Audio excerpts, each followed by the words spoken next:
Hello, divine zone ടാരറ്റിലേക്ക് സ്വാഗതം. ഇന്ന് ശനിയാഴ്ച ഏഞ്ചൽ മെസ്സേജ് എന്താ വരുന്നത് നോക്കാം. നമുക്ക് കാർഡിൻ്റെ കൂടെ കണക്റ്റ് ആകാൻ വേണ്ടിയിട്ട് ലൈക്ക് ചെയ്തിട്ട് കാർഡ് എന്താ വരുന്നതെന്ന് വെച്ചാൽ മെസ്സേജ് നമുക്ക് നോക്കാം. സോ കമ്മ്യൂണിക്കേറ്റ് ക്ലിയർലി എന്നാണ്. കമ്മ്യൂണിക്കേറ്റ് ക്ലിയർലി പറഞ്ഞാൽ ആൾക്കാരുടെ അടുത്ത് വർത്തമാനം പറയുന്നതൊക്കെ ശരിക്കും ഒന്ന് മിസ്അണ്ടർസ്റ്റാൻഡിങ് എവിടെയൊന്ന് മിസ്അണ്ടർസ്റ്റാൻഡിങ് ആയിട്ടുണ്ട്. അത് ശരിക്കും ഒന്ന് ക്ലിയർ ചെയ്യാൻ ഇനി ഒന്നും കൂടി വർത്തമാനം പറഞ്ഞിട്ട് അതിനെ ഒന്ന് ശരിയാക്കി ഫോർവേഡ് ആകും.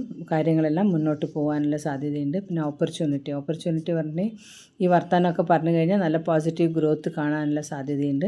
കരിയറിലാവട്ടെ, ലൈഫിലാവട്ടെ, വീട് എന്തെങ്കിലും മേടിക്കാനോ അല്ലെങ്കിൽ വിൽക്കാനൊക്കെ ആണെങ്കിൽ നല്ല ഒരു സമയമാണെന്ന്. സോ അതുകൊണ്ട് വർത്തമാനമൊക്കെ പറഞ്ഞിട്ട് കുറച്ച് ക്ഷമയോടുകൂടി സ്നേഹത്തോടുകൂടി വർത്തമാനം പറഞ്ഞിട്ട് അതിനെ കാര്യം ശരിയാക്കി എടുക്കാൻ നോക്കണം. ഒരു എല്ലാറ്റിനും നല്ലൊരു സമയമാണ് ഇപ്പോൾ കണ്ടുവരുന്നത്. ലൈഫൊക്കെ സെറ്റിലാവാനുള്ള സാധ്യതയുണ്ട് മുന്നോട്ട്. ഈ വീഡിയോ നോക്കുന്ന എല്ലാവർക്കും നല്ലൊരു മെസ്സേജാണ്. സോ അതുകൊണ്ട് എന്തെങ്കിലും മേടിക്കുകയാണെങ്കിലോ കൊടുക്കുകയാണെങ്കിലോ ലൈഫിൽ എന്തെങ്കിലും സെറ്റിലാവുകയാണെങ്കിലെല്ലാം നല്ലൊരു സമയമാണ്. വീണ്ടും നമുക്ക് നാളെ കാണാം. കമൻറ്റിൽ ക്ലിയർ എന്ന് കമൻറ്റ് ചെയ്യൂ. താങ്ക്